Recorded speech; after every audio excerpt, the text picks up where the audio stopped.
नमस्कार दोस्तों मित्रों, आज जो हम चर्चा करेंगे मेष राशि की करने वाले कि मेष राशि वाले जातकों के लिए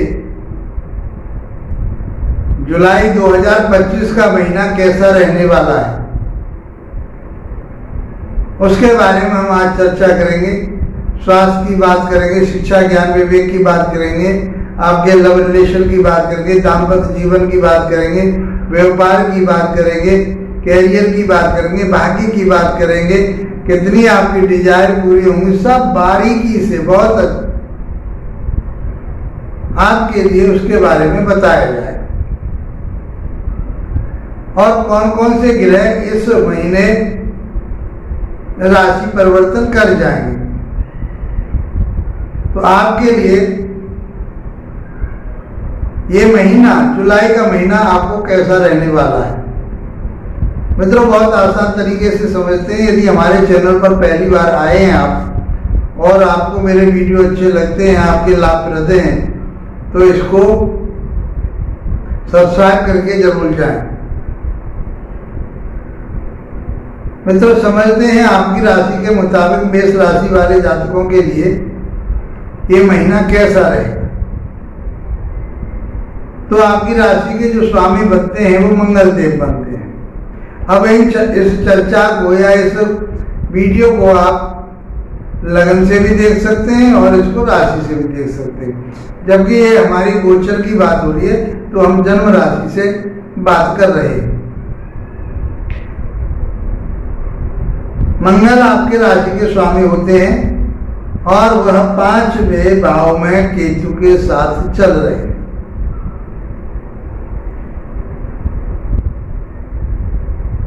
मंगल देव सूर्य की राशि में है, मित्र की राशि में है, अग्नि तत्व की राशि में है।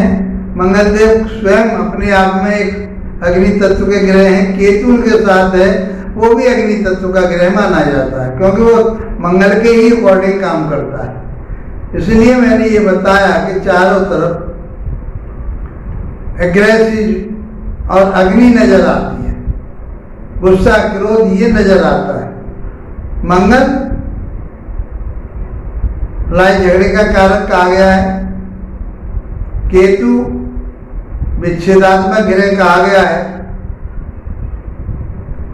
तो इसके बारे में हम बहुत बारीकी से समझेंगे क्योंकि केतु और मंगल का अंगारक दोष बनना ये अपने आप में अच्छा नहीं होता।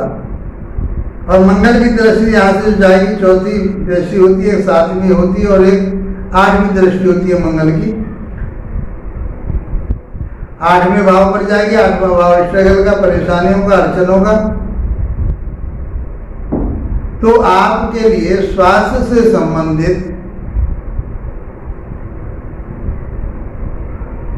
तो सोचना पड़ेगा आपको, क्योंकि मंगल सिंह राशि में, मित्र की राशि में और केंद्र में जाकर के, यदि पाराशरी सिद्धांत से बात करें तो आपके लिए अच्छा रिजल्ट देगा। लेकिन उसका स्वभाव, क्रूरता, गुस्सा, क्रोध ये आपके लिए कहीं न कहीं हानिप्रद रहेगा। केतु के साथ बैठने पर ज्यादा डिस्टर्बेंस होगा। तो स्वास्थ्य में आपके में, और क्योंकि ये 29 जून को 6ठे भाव में चले जाएंगे, 6ठा भाव में छोटी मोटी परेशानी, शारीरिक परेशानी हो सकती है, ब्लड प्रेशर की परेशानी हो सकती है, एसिडिटी की परेशानी हो सकती है, कील मुहासे आपके मुंह पर निकल सकते हैं, ये सारी चीजें आपको देखने को मिल सकती है। लेकिन वो 29 तारीख के लगभग जाएंगे। तो अभी इस महीने आपके जुलाई के महीने में मंगल 5म भाव में रहेंगे। तो स्वास्थ्य के बारे में तो चिंता करने की जरूरत नहीं। स्वास्थ्य आपका बढ़िया रहेगा, इम्यूनिटी आपकी बढ़िया रहेगी, पराक्रम, हिम्मत, ताकत आपके अंदर अच्छा रहेगा। लेकिन उसका जो कार्यत्व है, अग्नि तत्व का ग्रह 5म भाव में आपको, आपके विवेक को, शिक्षा को कहीं न कहीं डिस्टर्ब करेगा। आपको निर्णय लेने में दिक्कत आएगी। गुस्सा, क्रोध, एग्रेसिव आपके पास बनी रहेगी। उतावलापन आपके पास बना रहेगा। यदि आपके पास ये उतावलापन रहता है तो किसी भी काम को आप सुचारू रूप से नहीं कर पाएंगे। पांचवा भाव जो होता है वो होता है आपका शिक्षा का, ज्ञान का, विवेक का, लव रिलेशनों का। वहां मंगलदेव बैठे हैं तो आपके शिक्षा में कई बाधा उत्पन्न होने वाली है, कटअप होने वाला है, आपकी शिक्षा में कहीं न कहीं रुकावट आने वाली है। यदि स्त्री जातक की बात करूं मैं तो स्त्री जातक के लिए जिन जातिकाओं ने कंसीव कर लिया है, परिवार अपना बढ़ाना चाह रहे हैं, तो आपको डॉक्टरी सलाह जरूर लेनी चाहिए, क्योंकि ये दोनों ग्रह मंगल की भी दृष्टि आएगी, उसकी राहु की भी दृष्टि आएगी तो अच्छा प्रभाव देने वाले नहीं है, तो ये आपके गर्भ को नष्ट कर सकते हैं। तो आप पहले से ही प्रिकॉशन लेकर के चलिए, डॉक्टरी सलाह लीजिए, समय समय पर अपना चेकअप कराइए। ये आपके गर्भ के लिए अच्छे नहीं है। जिस समय डिलीवरी का समय आए, इस महीने यदि डिलीवरी जिन जातिकाओं की होनी है, ऑपरेशन होने की पूरी संभावना बन जाती है। जो जातक जन्म लेने वाला है वो ऑपरेशन के माध्यम से जन्म ले पाएगा। आपके कई लव रिलेशन बने हुए थे, वो लव रिलेशन आगे नहीं चल पाएंगे। आपने कमेंट्स किया था कि हम अपने लव रिलेशन के माध्यम से कोर्ट मैरिज करेंगे, या जो शादी के आपने वायदे किए थे वो वायदे पूरे नहीं होने वाले। इस महीने तो आपका कुछ नहीं होगा, क्योंकि आपके बने बनाए रिलेशन भी खराब हो जाएंगे। शिक्षा में ब्रेक आने की संभावना, गर्भपात होने की संभावना, और आपके लव रिलेशन में भी परेशानी होने की संभावना पूरी बनती है। मित्रों, यदि हम बात करें आपके दाम्पत्य जीवन की, तो हम सप्तम भाव से देखते हैं। सप्तम भाव आपका दाम्पत्य जीवन होता है, वैवाहिक जीवन होता है। यहीं से हम आपके पार्टनर को भी देखते हैं। पार्टनरशिप कैसी रहेगी, व्यापार कैसा चलेगा, और आप यात्राएं, लंबी यात्राएं कब करेंगे, ये सब चीज हम सप्तम भाव से देखते हैं। तो यहाँ पर शुक्र की राशि है और शुक्र देव आपके दूसरे भाव में बैठे हुए हैं। तो इस पत्रिका में यदि मैं लगन की बात करूं तो शुक्र देव मार्गेश हो जाते हैं। अब शुक्र की स्थिति दूसरे भाव में है तो धन तो कमाएंगे आप, आपकी पत्नी के माध्यम से या पति के माध्यम से धन आपको मिलेगा, संचित धन होगा आपका, परिवार में बढ़ोतरी होगी, उन्नति होगी, तरक्की होगी। लेकिन स्वास्थ्य के लिए अच्छा नहीं है। कहीं न कहीं आपके लिए किडनी से संबंधित परेशानी हो सकती है, क्योंकि यह मार्केश है और मार्केश आपको मृत्यु तुल्य कष्ट दे सकता है। चाहे किडनी से संबंधित परेशानी आए आपके लिए, यूरिन से संबंधित परेशानी आए आपको, शुगर से संबंधित परेशानी आए आपको, ये समस्याएं आपको घेर सकती हैं। इसलिए आपको बहुत सोच समझ करके चलना होगा। यदि सोच समझ करके चलेंगे तो आपका ये महीना बहुत अच्छा रहने वाला है। एक आपके पार्टनरशिप की बात है, पार्टनरशिप अच्छी रहेगी, व्यापार बिजनेस करेंगे उससे आपको लाभ प्राप्त होगा। आप लंबी यात्राएं करेंगे, यात्राएं सोच समझ करके करें, तो क्योंकि आपके लिए परेशानी हो सकती है कि मार्केट की।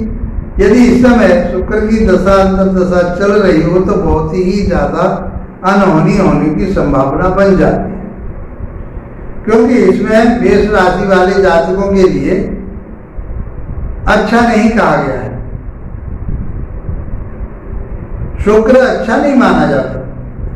अब बात करते हैं हम आपके भाग्यस्थान की। तो भाग्यस्थान के स्वामी बनते हैं आपके गुरुदेव, और गुरुदेव की स्थिति सूर्य के साथ तीसरे भाव में। अब तीसरा भाव छोटे भाई बहनों का, पराक्रम का, हिम्मत का, ताकत का, आपके शौक मौज का, नौकर चाकरों का, मीडिया का, कम्युनिकेशन का, दूरसंचार का, बहुत सारी चीजें हम तीसरे भाव से देखते हैं। छोटी मोटी यात्राओं का, छोटे भाई बहनों का, छोटे भाई बहन भी यही से देखते हैं। छोटे भाई बहनों के माध्यम से आपके लिए फायदा होगा, लाभ होगा। आपके पिता के साथ में भी संबंध अच्छे रहेंगे। तो सूर्य भी यहाँ से 16 जुलाई को मूव कर जाएंगे, तो वो जो है चौथे भाव में पहुंच जाएंगे, बुद्ध के साथ पहुंच जाएंगे। बुद्ध आदित्य योग बना करके आपके चौथे भाव में बैठेंगे। तो छोटे भाई बहनों के साथ अच्छे संबंध, आपका जो सामाजिक संबंध है वो बहुत अच्छे रहेंगे। आपके दूरसंचार दूरसंचार जो आपका मीडिया के माध्यम से, फोन के माध्यम से, किसी सूचना के माध्यम से आपको खुशखबरी मिलने की संभावना होगी। भाग्य आपका साथ देगा, उन्नति और तरक्की होगी। धार्मिक यात्राएं करेंगे, धर्म कर्म की जगह पर जाएंगे, अपने गुरुओं का आदर करेंगे। ऐसा इस पत्रिका में या आपके राशि पर प्रभाव चल रहा है। तो भाग्य आपका साथ देगा, उन्नति तरक्की होगी। अब बात करते हैं हम आपके कैरियर भाव की। व्यापार, बिजनेस, नौकरी आप कैसी कर पाएंगे? तो यहाँ के स्वामी बनते शनिदेव। शनिदेव 12वां भाव लॉस का होता है। अब लॉस किस तरह से होगा? हो सकता है आप व्यापार में चेंजिंग लाएं, हो सकता है आप अपने व्यापार को विदेश में ले जाएं, आपका व्यापार कहीं विदेशी, क्योंकि 12वां भाव जो है वो विदेश का भी है, कोर्ट कचहरी थाना दरबार का भी है, हॉस्पिटल का भी है। तो आपको हॉस्पिटल जाना पड़े किसी कर्मचारी के माध्यम से, किसी कर्मचारी की आपके कोई परेशानी आ गई, आपके लिए कोई परेशानी आ गई, किसी के साथ कोई मनमुटाव हो गया, कोई बात हो गई, तो कोर्ट कचहरी थाना दरबार भी हो सकता है। लंबी यात्राएं करके व्यापार बिजनेस के लिए आपको लाभ प्राप्त होगा, क्योंकि आपके लाभ के भी स्वामी कौन बनते हैं? तो बनते हैं शनिदेव। तो आपको अपने बिजनेस के माध्यम से अपने बिजनेस को बाहर जाकर के सेटल कर सकते हैं, आप चेंजिंग ला सकते हैं कोई आप अपने व्यापार और बिजनेस में। ये सारी चीजें आपको यहाँ प्राप्त होने वाली है। इस प्रकार से आपका कैरियर भाव बहुत अच्छा है, भाग्य आपका अच्छा है। दाम्पत्य जीवन को भी हम अच्छा कहेंगे। लाइफ के लिए आपके बीमारी से संबंधित कोई परेशानी छोटी मोटी आ सकती है, उसके लिए आपको सचेत रहना पड़ेगा। गर्भ की बात करी मैंने, गर्भ पर आपके पर कहीं परेशानी आ सकती है, इसलिए आप उनका उपचार कराइए, देखिए। इसके बावजूद भी आपको आपकी पत्रिका में कोई और ज़्यादा डिस्टर्बेंस हो रहा है, तो आपको क्या करना है? हनुमान चालीसा का पाठ करना है आपको, और भगवान विष्णु की आराधना करिए। सूर्यदेव को आप जल दीजिए। तो मैं समझता हूँ कि ये महीना आपका बहुत अच्छा रहने वाला है। इसी के साथ मित्रों, आप लोगों का धन्यवाद। नमस्कार।